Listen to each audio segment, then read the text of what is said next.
Hey, what's going on, guys? So Sam said that they intend to announce the marketplace name and branding on Monday. So we're working with DigiFinex to be heavily featured on their exchange for the next month at least. If we can maintain good volume, it will be equivalent to another utility in terms of buyback and burn. We have also begun the process with another major exchange. So if we go to DigiFinex and you see the front page, you'll see that Evergrow Coin is right up here. You've got Bitcoin, Ethereum, DigiFinex, Evergrow Coin, and then SafeMoon.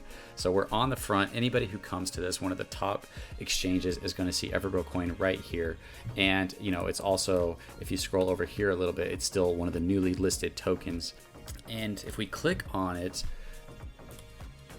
we see that we have about 5 trillion in volume, about 24-hour volume. And if I'm doing my math right, that looks like about $60,000 going to our buyback and burn. If we did that on a daily basis, it would be $1,800,000 going towards our buyback and burn a month if we maintain that type of volume.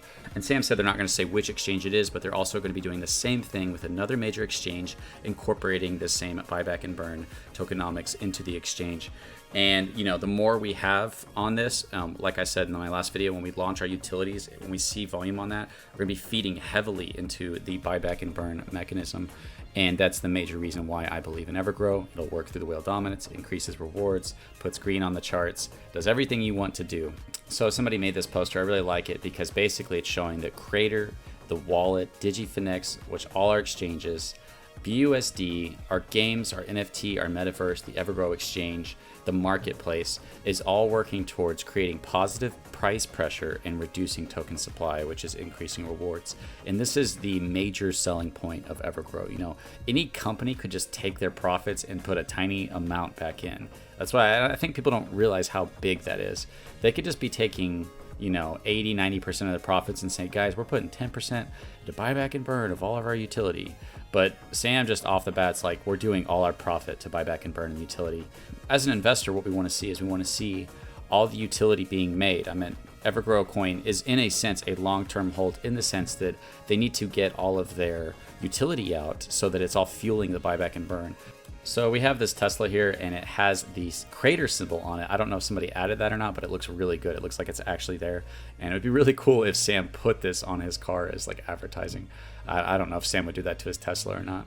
So Cohen made some new banners. They actually look really good. It's got Crater, Evergrow Coin, 2 different ones for each. King Ezra Croft says, "Thank you, Evergrow Sam, for not listening to all of those who complained and using the advertising money wisely. This is truly the start of something amazing. It's extremely important that they use the marketing money for advertising in a very smart way. It's very easy to, I think, throw money away on billboards or in areas that don't really benefit the project. We've seen really good volume from the DigiFinex listing." Sam also said this volume is stunning. Only thing I'd add is that the market making also adds to the daily volume and isn't taxed, so doesn't create buyback and burn. DigiFinex will provide us with a manual update on the exact figures every 2 weeks, so we'll update you all soon. Sam also said buyback and burn is when we buy EGC, which both increases price and creates rewards, and then we burn those coins, which reduces circulating supply, so also means you receive a higher share of rewards distributed. And then Evergrow Coin also made a joke saying we've decided to offer Crater to Elon Musk for $43 billion and can confirm it will all go to buyback and burn. We are waiting for his people to talk to our people. So yeah, Elon Musk is looking at buying Twitter, and he's taking over Twitter right now, which is amazing to see for me personally, because I just don't trust the structures that control the world and the media right now. It would be amazing though if Elon Musk had to turn to a different platform and then looked to Sam and used Crater for it. Probably not going to happen, right? But it's nice to dream sometimes. So PooCoin is actually showing us at 377,172. Sam was saying you probably want the price to go down for the buyback and burn that's about to happen. And this is really good prices to get Evergrow Coin if you believe it's going to go up. If you think it's going to go down, you can keep waiting and aim for a really low price and hopefully it doesn't spike up.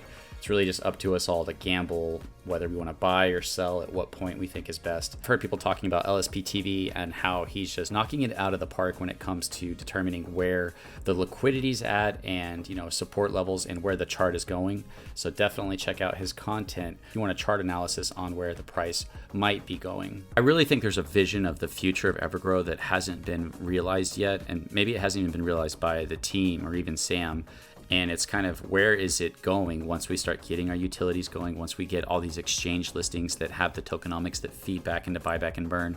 And if we don't have preserved tokenomics, if the exchange has its own tokenomics and rewards, not only is it feeding into our buyback and burn with that 3% with DigiFinex, but it's also a wallet that's excluded from rewards, which increases our rewards. What's being shown is that Sam, a man who has a goal for a project, who can't be bought out by money, who just, his goal and vision is to get the project to succeed.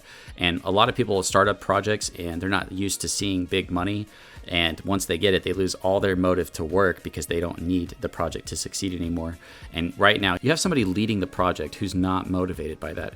He just has a vision to make a top 20 crypto. And that's exactly what you want. He's not making decisions to keep money flowing to him so that he can live a lavish lifestyle. They're using their dev team wallets to support funding of the project. I mean, they have demonstrated on so many levels that they are all about the future of this project succeeding as a crypto. To listen to anybody else saying otherwise right now, they're lying, they're deceitful, and they don't actually care about you enough to be honest about this project, and they're just trying to lie about it to get other projects to get more investors. And it's a very shameful strategy. But this future where basically anything that you can think of can become a utility and become a way for the project to succeed.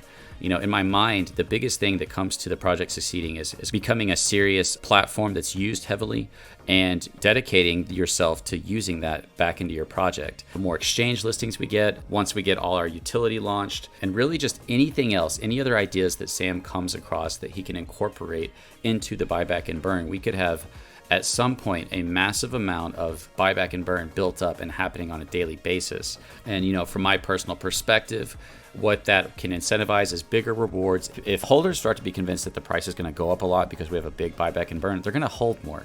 You still have your sellers, but I think you'll have a lot less because they anticipate a lot of buyback and burn happening. And that's what we're all kind of looking forward, because that's what we all pay attention to, is we want to see high volume and we want to see big price action. If you guys want more content like this, do me a favor, like, comment, and subscribe. That tells me and the algorithm to keep making this content. I appreciate you guys who do that, and I'll see you guys in the next video.